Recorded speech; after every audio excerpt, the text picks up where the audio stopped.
उत्तराखंड के जोशीमठ शहर को लेकर के हर तरफ चिंता है। Uttarakhand disaster and accident synopsis की रिपोर्ट के अनुसार जोशीमठ में 500 घर रहने के लायक नहीं है।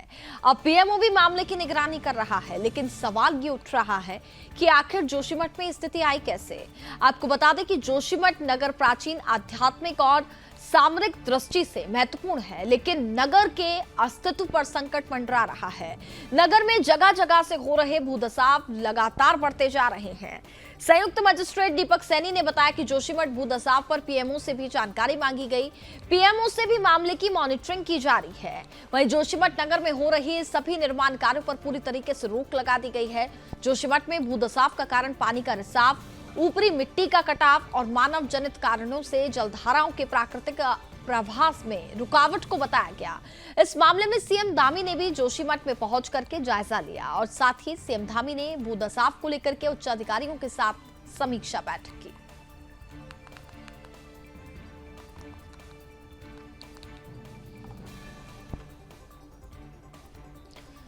तो ये 3 तस्वीरें हम आपको दिखा रहे हैं उत्तराखंड की जोशीमठ की, जहां पर भूदसाव की स्थिति पैदा हो गई है और कई घर ऐसे हैं जिनमें दरारें आ गई हैं और वहां से लोग कहीं ना कहीं अब दूसरी जगह पर एक सुरक्षित स्थान पर पहुंचने की कोशिश कर रहे हैं। हालांकि पीएमओ इस पूरे मामले पर अब निगरानी कर रहा है। सीएम पुष्कर सिंह धामी भी जोशीमठ पहुंचे और वहां पर उन्होंने जायजा लिया। ये तस्वीरों में आप साफ तौर पर देख सकते हैं कि घरों में दरारें आ गई हैं और सीएम पुष्कर सिंह धामी हवाई सर्वेक्षण करते हुए नजर आए। सड़कों पर उन्होंने निगरानी की है। साथ ही आपने देखा कि घरों का भी वह सर्वेक्षण करते हुए नजर आ रहे हैं। ये 3 तस्वीरें हम आपको दिखा रहे हैं। जब कल पुष्कर सिंह धामी जोशीमठ पहुंचे थे, वहां पर जाकर के उन्होंने आसपास के इलाके का पूरी तरीके से जायजा लिया और लोगों को ये भी कहा है कि घबराने की जरूरत नहीं है, चिंता करने की जरूरत नहीं है, सरकार आपके साथ खड़ी है। और इस खबर पर हमारे साथ ज्यादा बातचीत करने के लिए ब्यूरो चीफ कृष्णा कुमार इस वक्त हमारे साथ जुड़ गए हैं। कृष्णा, जोशीमठ की स्थिति हम देख पा रहे हैं, बेहद चिंता का विषय है और इस पूरे मामले पर अगर हम बात करें तो सीएम पुष्कर सिंह धामी काफी गंभीर भी नजर आ रहे हैं। उन्होंने खुद वहां पर जाकर के निरीक्षण किया है। फिलहाल क्या अपडेट अभी हमें मिल पा रहा है? जो जानकारी मिली है कि कई परिवारों को एक सुरक्षित स्थान पर शिफ्ट भी कर दिया गया है।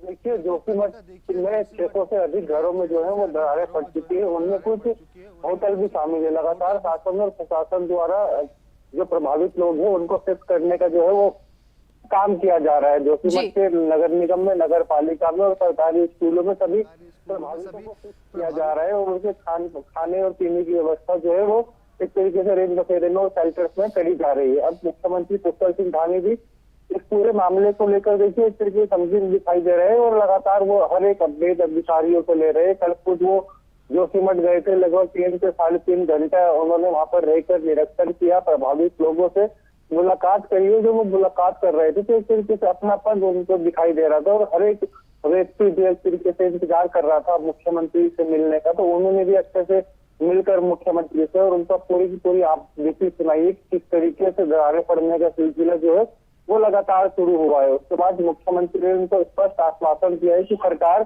आपके साथ है, हम आपके नए घर भी बना के देंगे अगर ये कुछ ज्यादा बिगड़ते हैं। तो फिलहाल प्रशासन द्वारा जो है पूरे क्षेत्र में मॉनिटरिंग करी जा रही है। वाडिया इंस्टीट्यूट की टीम भी, कई भूवैज्ञानिक वहां पर गए हुए हैं जो जांच कर रहे हैं। उनका साथ ही उन्होंने इस तरीके से सलाह दी है सरकार को कि जितना जल्दी हो सके प्रभावित लोगों को यहाँ से शिफ्ट कर दिया जाए, क्योंकि जोशीमठ का नक्शा कभी भी बिगड़ सकता है। क्योंकि उनकी माने तो पहले जो एक तरीके से भूदसाव होता था पहाड़ों पर वो 10 से 15 किलोमीटर की रफ्तार से सालाना होता था, लेकिन अब ये भूदसाव इतना हो रहा है जो ताजा जानकारी के अनुसार लगभग इसकी स्पीड जो है ये 20 से बढ़कर 80 तक पहुंच गई है, जो चिंताजनक बढ़ चुकी है। अब कभी भी जोशीमठ जो है वो एक तरीके से अलकनंदा नदी में समा जाएगा, जिससे चिंता जो है लगातार सभी प्रशासन की, अधिकारियों की और स्थानीय निवासियों की बढ़ती चली जा रही है। लेकिन सरकार अभी तक इस तरीके से अपना सख्त रूप नहीं अपना रही है क्योंकि सभी लोगों को वहां से शिफ्ट नहीं किया गया है। आखिर सरकार भी किस चीज का वेट कर रही है, क्योंकि पहले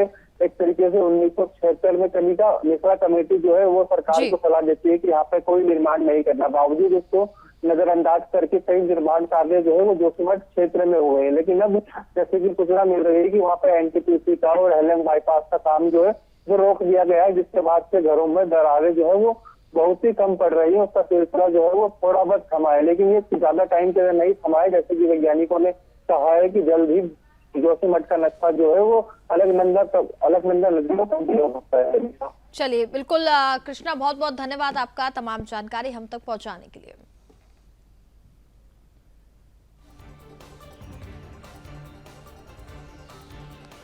तो उत्तराखंड के जोशीमठ से आपको ये जानकारी हम दे रहे हैं, जहां करीब 600 घरों में दरारें आ गई हैं।